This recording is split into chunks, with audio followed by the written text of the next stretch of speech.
the move followed intervention by the Sri Lankan president and the Bangladesh Cricket Board. Despite earlier ultimatums, the ICC has announced no penalty or sanctions.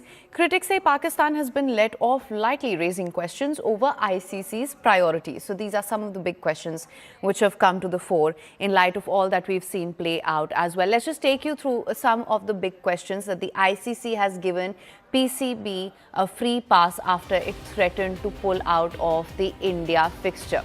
That's, of course, the number one question here. Many saying that they let him off the hook rather easily, even after they threatened to pull out of the India fixture and were trying to, in fact, use that as a bargaining chip. Then again is the question, has the ICC accepted any demand by PCB as was claimed by the Pakistan media? Now, they're going to be harping on this for quite some time, so be prepared for that. How can ICC allow Pakistan to have final say on participation?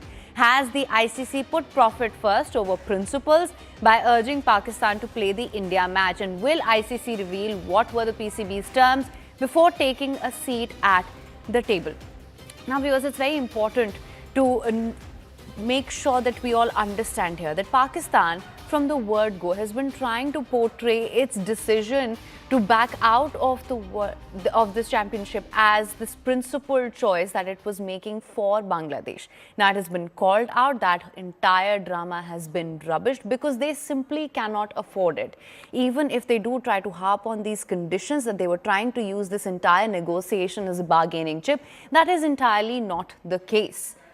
The ICC has given in. There is no penalty for Pakistan. This is the question, the big question that some are raising right now. They are saying, did they let Pakistan off the hook easily over this entire drama that they had created? Remember, we've been having a lot of discussions over this as well. We have done the number crunching for them. Pakistan simply cannot afford, one, the psychological impact that this would have had, as well as the financial repercussions and the financial losses that this would have incurred. We've seen the hectic parlays that were going on yesterday, and in light of that, Pakistan has now withdrawn its boycott that it was earlier, trying to portray as this grandstanding principled choice, which everyone called it was not the case. This was seen as a major cop-out, something that Pakistan was eventually forced to contend with, and it now has to sit with that reality as well.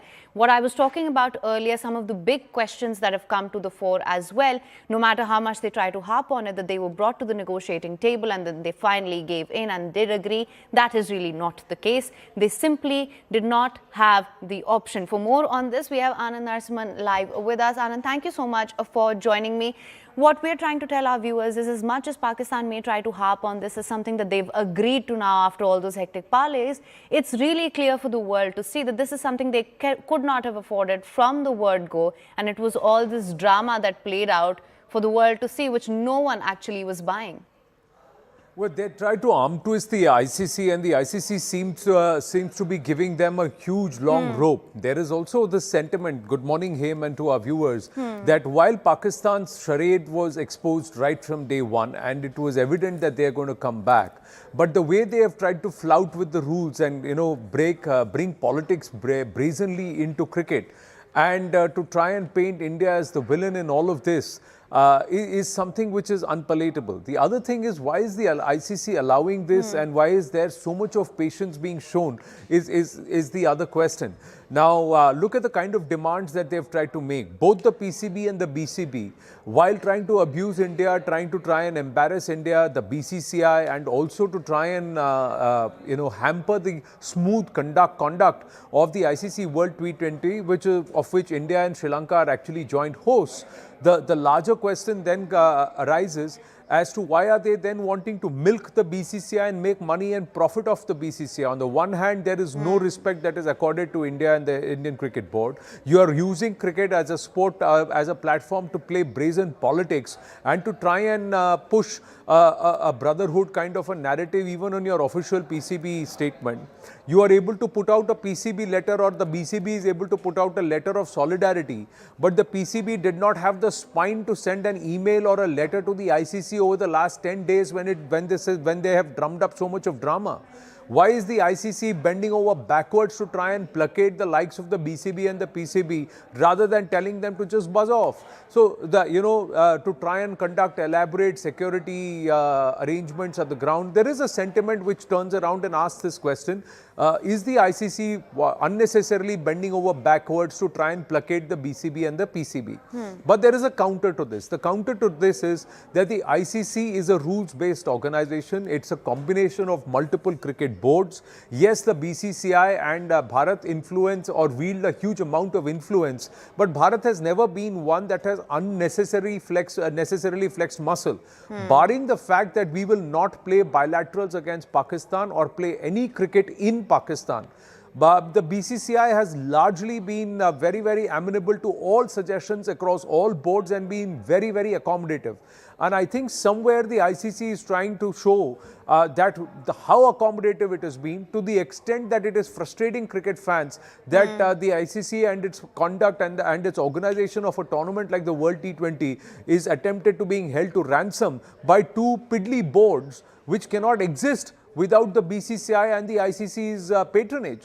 So very clearly, somewhere people want the BCB and more importantly, Pakistan Cricket Board and Mohsin Naqvi to be taught a lesson. The angst also stems from the fact that the Indian cricket team, who are Asia Cup champions, have not yet got the trophy. And many are asking, what is the BCCI and ICC doing? Why haven't we got the trophy when we are the most powerful cricketing body? And the ICC should get involved, even though the ACC, Asian Cricket Council, doesn't directly come under the aegis of the ICC. So there are questions from the ordinary cricket fan who may not understand the layers and the fine print of the rule book by which the ICC have to play. But we must also commend the ICC that they have ensured that the tournament doesn't get derailed.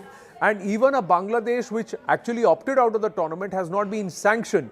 But there is no more leeway that's going to be given. The PCB and the BCB have been very clearly told, you are not going to be able to arm twist the BCCI into submission via the ICC. That's not going to happen. And if you push your luck, then the rope will snap, and then it's bye-bye to cricket in Pakistan, and perhaps in the near future, Nepal, Afghanistan and the other regions may actually find far greater cricket boards and more cricket happening than Bangladesh and Pakistan. So I think this is perhaps the edge to the brink that the PCB and BCB can push their luck. Beyond this, they cannot.